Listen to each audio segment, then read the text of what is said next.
So now that we got the sun moving due to the planet upwards, in real life that's a bit exaggerated. We don't normally see stars moving extremely fast across the sky. We normally see them just in a stationary position, and we will see the planet tugging on it a little bit. So instead of having the sun move across the screen, let's try and make it so that the sun stays more or less stationary where it starts out. So to do that, what we can do is first observe the code and see what it does. So if I push play again, we see that initially, I'll put that again, the velocity of the planet is really large, making the sun move up. Play that again one more time. So you see initially the velocity was going up, and the planet had, because of the pulling of the planet on the sun, it's also going to want to move up. So instead, we want to counteract that, and to do that, we can add a velocity to the sun, but in the negative direction, so that they counteract. So if we go back to the top of the code, or we're already there, where it says Vx massive and Vy massive, we're going to want to change the Vy massive. So again, we're going to want to change it to a negative number, and we're just going to play around with it and see if we can get it to stay stationary. So if we change it to, say, -1, now if you looked at the red arrows, I'll play it again, now it had a little bit of velocity going downward, trying to counteract that velocity of the planet, but it's still moving upwards. All right, so we just saw that with a -1 velocity in the y direction, it's still moving up, and we don't want this to drift at all. So we tried -1. How about this time we try to go bigger and try -10 and see what happens. So if I play this, whoops, actually now the sun is drifting in the negative direction, meaning that we gave it too much velocity going down.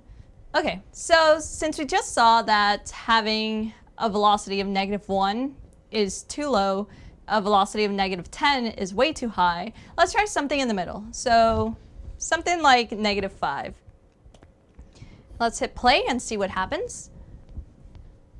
So it looks much better, but you could see that it's still slightly drifting up just a little bit. And you can tell by the circles the planet is making keeps getting higher and higher than the previous circle.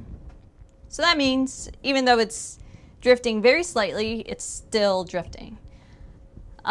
So -5 is just a little bit too low. How about we increase it slightly to -6 and see what happens now. So it looks like it's actually doing much, much better. So the circles are much closer to the previous circles that the planet is making, meaning it is drifting up a little tiny bit, but not as bad as before. Okay, so I've been watching our little planet sun system here for about a minute now, and you can see that the sun has actually moved down on our screen. That means that our choice of a -6 velocity in the y direction is a bit too big. So let's use the code over here in step 5 to help us figure out what is happening with this velocity. So if we copy this code to the clipboard, what we want to do is see if the average velocity of our sun is around 0. So if it's about 0, we're going to know that the sun is going to stay stationary, or mostly stationary, in one spot. If it's too positive, we know that our sun's going to drift up. And if it's too negative, we know it's going to drift down. So let's implement this code and see. So we're going to copy the beginning of the code up to the clipboard. so that we can initialize these values. So I'm going to paste this part of the code right here. And then inside of the draw function, we're going to paste this part of the code, which is just going to help us figure out our average velocity of our sun.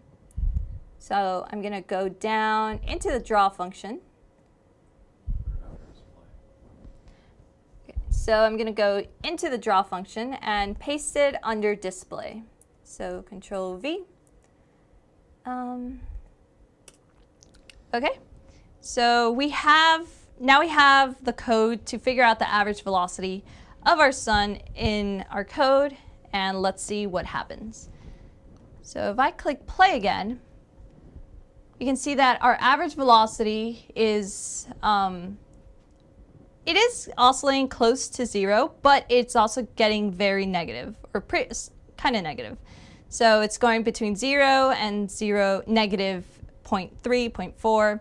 What we want it to do is to oscillate between 0, a small positive number, and a small negative number. That will make it stay in about the same spot.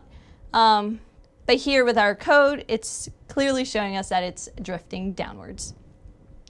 So this means, again, that this -6 that we found is close, but it's not quite correct. So let's go to the board and figure out the exact velocity that the sun needs in the y direction using conservation of momentum.